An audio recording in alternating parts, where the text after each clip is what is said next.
Содан не үшін шақырдың? Бастықтың анасы қайтыс болыпты ғой. Үш. Қашан қайтыс болыпты? Жаңа азанда қайтыс болыпты. Жұмыс істеп отыр. Жұмыс болып отыр. Ол кім шақты онда болса? Жұмысқа ма? Жоқ ей, бастыққа көріп қайтпаймыз ғой барып үйге. Иә.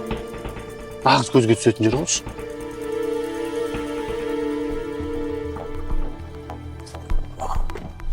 Жазайсың ма? Что там? Түрің не болған? Бозарып кеттісің ғой, тыныштық па? Бастық қайтыс болыпты. Ё-майы. Үйіндегілер енді обал болды. Кеше ғана анасы қайтыс болып еді. Енді бастықтың өзі қайтыс болды. Енді жұмыс не болады енді?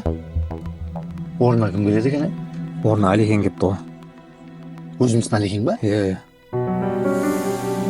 Сәй онда, Қайда бастыққа ма? қуасың ба? Әлекеңе бар, құттықтап қайтпаймыз ба? Нағыз көрінетін жер осы. Көзге көрініп қояды.